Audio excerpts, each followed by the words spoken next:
Hi everyone, welcome to the sort and filter here.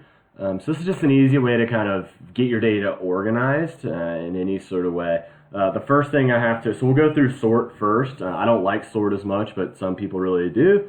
First thing we always want to do when we sort is make sure we're selecting all the data. We never want to just sort one column, especially if it's in orders like this, where we're going to start mismatching things. So I always make sure to select all of my data regardless of how I want to sort. So I'll do Control or Command A. You could highlight across the columns if you want. So you might do, I might click on V and then Control Shift or Command Shift left. It's up to you, however you want to do it. And then this up in the Home tab, you should see something. You might have a little bit different a picture. Make sure you're full screen so you can see this. You'll click Sort and Filter. And I usually do custom sort. Then you get to pick. And again, this looks a little bit different on a Mac and a PC. I actually have these nice little drop downs on a PC. On a Mac, you just have to like click in the little spot. And we're going to choose. So maybe I want to sort, what do I want to sort by? Let's sort by, so we can see it here. And you all probably don't have profit per unit. You all have, let's sort by highest profit. So let's go find the variable profit. And if you don't see these, like headers, if you see like column A, B, C, and D, make sure here over on the top right, you check the box that says my data has header. And then we want the largest at the top. And so we'll do here, we'll do largest to smallest, we'll do okay. And now we have all of our highest profit units at the top. And then if you go to the bottom, all of our lowest ones, like they lost $7,000, $6,600 on that one.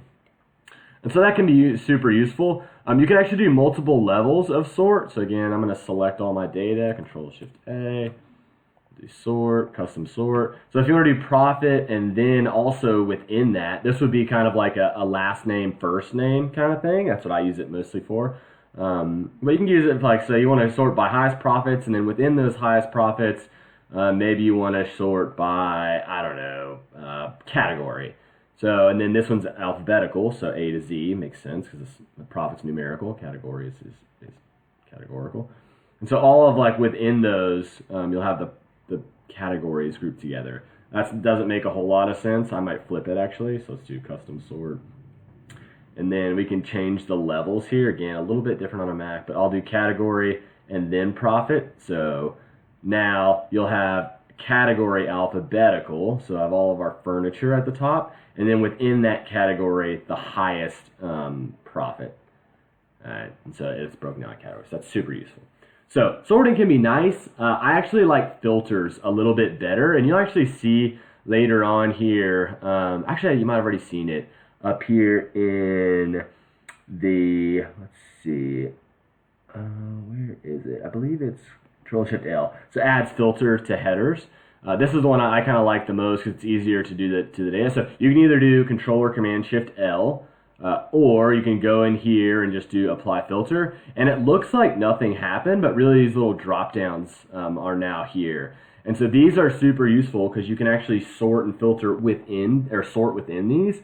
And so let's say I only wanted to see, I don't know, state Kentucky data. So what you can do is click on this, and then you can either type in the word Kentucky. Again, it looks a little bit different.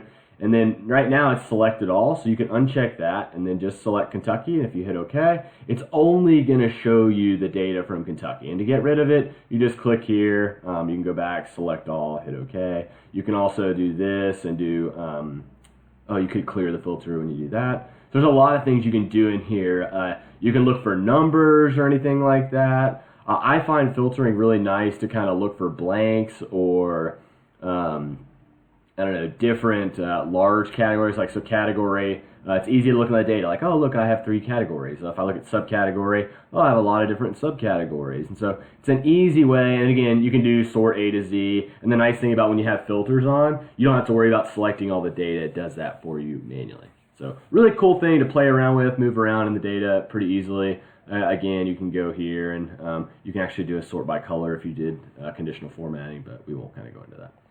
So I should be able to hit cancel, and to take off the filters, you just go up here and you can hit clear. I think. I just checked the filters, yeah. Good to go. Hope this was helpful.